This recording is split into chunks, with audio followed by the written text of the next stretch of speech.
Does Iowa football finally have an offense this season? There have been people buzzing this week as more and more clips of Mark Gronowski looking solid and looking healthy at practice have surfaced for Iowa. So do they finally have an offense? The short answer is no. And the long answer is also going to point towards no.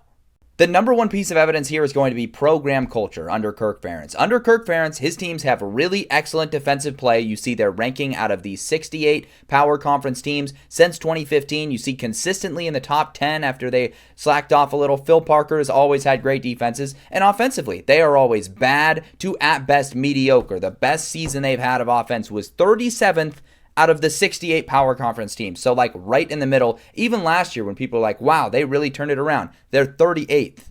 People might be quick to point out that under Tim Lester, the offense improved a lot last season, which means something was obviously working. And if you look here at their numbers from last year, you can look at the numbers and try to interpret them, but green means good, red means bad. You see it was all the rushing offense basically carrying this offense.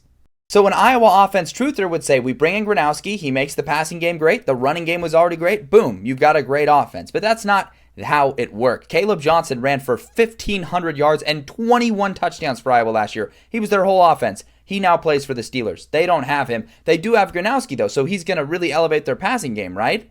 Wrong. The passing game at South Dakota State last year ranked 72nd in the country with Mark Gronowski at the helm. In 4 seasons at South Dakota State, Mark Gronowski only eclipsed 3,000 yards one time, and that was with a roster far superior to most of his competition around him. He's not going to have that luxury at Iowa. Do I think he's going to be the first Iowa quarterback since 2011 to surpass 3,000 passing yards? No, I don't think that at all. He can run the ball very effectively. That could help them ease the loss of Caleb Johnson, but I think that's about it. So yeah, the answer, no, Iowa does not finally have an offense. I think at best this year they're going to take a step forward passing the football, and they're going to take a step backward running the football. They're going to be mediocre and complimentary on offense, and they just got to hope the improvements on defense can raise their ceiling as a team.